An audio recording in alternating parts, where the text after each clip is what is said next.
Hi friends, நான் உங்கள் அபி. இன்றைக்கி இந்த வீடியோவில் ரொம்பவே டிஃப்ரெண்ட்டான ஒரு டின்னர் அண்ட் பிரேக்ஃபாஸ்ட் ரெசிபி தாங்க பார்க்க போகிறோம். அதுக்காக நான் ஒரு பேக்கெட் ராகி மாவு எடுத்துட்டேன். அந்த ராகி மாவை நல்லா சலித்து சுத்தம் பண்ணி எடுத்ததுக்கப்புறமா அதில் லைட்டாக உப்பு போட்டுக்கலாங்க. இது ரொம்பவே டயட் அண்ட் ஹெல்த்தியான ஃபுட் அப்படின்னு சொல்லலாம். இந்த மாதிரி ஃபுட்டெல்லாம் நம்ம வீட்டில் அடிக்கடி செய்ய மாட்டோம்.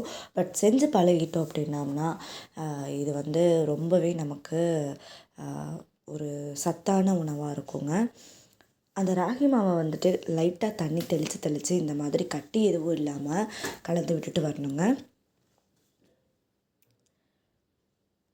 நம்ம வீட்டில் இந்த டிஷ் அடிக்கடி ஃபஸ்ட்டு செஞ்சிட்ருந்தோம். பட் இப்போ ரொம்ப நாளாக செய்கிறதில்ல.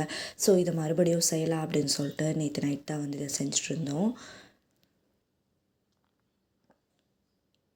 நம்ம ஒரே மாதிரி தோசை, இட்லி அப்படியெல்லாம் செஞ்சுட்டே வர்றதுக்கு இந்த மாதிரி ஹெல்தியான டிஷ்ஷெல்லாம் நம்ம சேர்த்துக்கிட்டோம் அப்படின்னா ரொம்பவே நமக்கும் நல்லதுங்க. இட்லி பாத்திரம் எடுத்து அதில் இட்லி வேக வைக்கிற மாதிரியே இந்த ராகி மாவை அந்த கன்சிஸ்டன்சிக்கு வச்சுட்டு வேக வச்சிடலாம். கூடவே இப்போ நம்ம காஞ்ச மிளகாய், சின்ன வெங்காயம், பெரிய வெங்காயம் 2 கலந்து எடுத்து அறுத்துட்டு அதுக்கப்புறமா தேங்காயும் கொஞ்சம் துருவி வச்சுருக்கோம். இது பார்த்துட்டோம் அப்படின்னா ஒரு 10 மினிட்ஸ் இருந்துச்சு. ஃபுல்லாக நல்லா வெந்துருச்சு அந்த ராகி மாவு. அடுத்ததாக இப்போ அடுப்பில் ஒரு பேன் வச்சுட்டு அதில் கொஞ்சோண்டு எண்ணெய் ஊற்றிக்கலாங்க. கொலா புட்டு சட்டி இருந்துச்சு அப்படின்னா அதில் கூட நம்ம இந்த ராகி மாவை போட்டு ராகி புட்டு மாவை வேக வச்சு எடுத்துடலாம்.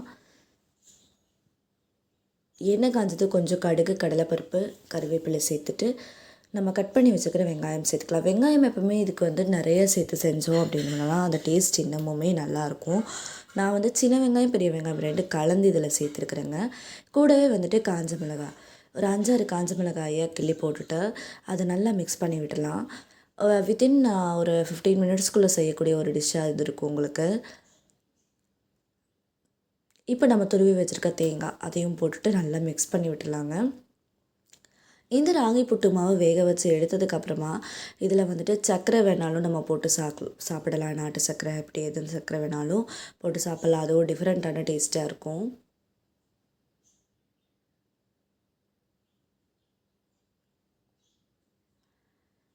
லைட்டாக உப்பு போட்டுட்டு இதை அப்படியே இந்த மாதிரி நல்லா கிளறி எடுத்துடலாம்.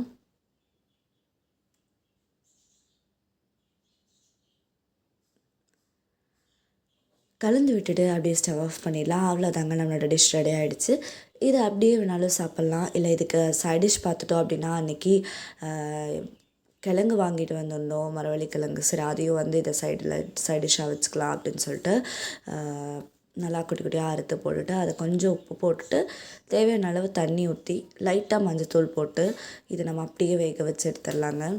மரவள்ளி கிழங்குன்னு சொல்லும்போது நிறைய பேத்துக்கு பிடிக்கும். இது ஒரு சூப்பரான ஒரு ரோட் சைடு ஸ்ட்ரீட் ஃபுட் ரெசிபியாக இருக்குமே. ஸ்நாக்ஸுக்கு கூட இதை நம்ம வச்சு சாப்பிட்லாம். பட் இன்றைக்கி கொஞ்சம் லேட் ஆகிடுச்சு அப்படிங்காட்டியும் ஒரு 7:45 இருக்குங்க. அப்போ தான் இந்த கிழங்குவே நம்ம வேக வச்சிட்ருக்கோம். சரி, இதை அப்படியே நம்ம நைட்டு டின்னருக்கு சைடிஷாக வச்சு சாப்பிட்றலாம் அப்படின்னு சொல்லிட்டு இதையும் பண்ணிகிட்ருக்கோம்.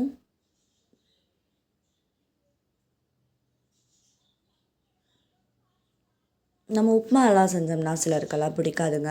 அப்படி இருக்கிற சமயத்தில் இந்த மாதிரி ராகி புட்டு மாவு செய்யும்போது ஒரு டிஃப்ரெண்ட்டான நம்ம ஒரு ரெசிபி செஞ்ச ஃபீல் கண்டிப்பாக கிடைக்குங்க.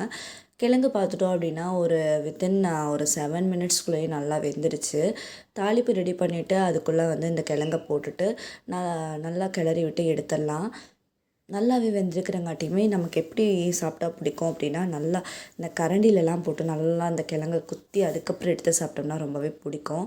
அதனால் நல்லா மசிச்சு விட்டாச்சு. மேலே தேங்காய் பூ போட்டு அப்படியே கிளறி விட்டாச்சு. சூப்பரான மரவள்ளி கிழங்கு ரெடி ஆகிடுச்சு. இதான் நமக்கு நேற்றோட டின்னர் ரெசிபியாக இருந்துச்சு. ஓகே ஃப்ரெண்ட்ஸ், இந்த வீடியோ உங்களுக்கு பிடிச்சிருக்குன்னு நினைக்கிறேன். இன்னொரு சூப்பரான வீடியோவோட நெக்ஸ்ட் டைம் நான் உங்களை சந்திக்கிறேன். அதுவரை இன்று இணைந்திருங்க. நான் உங்கள் அபி.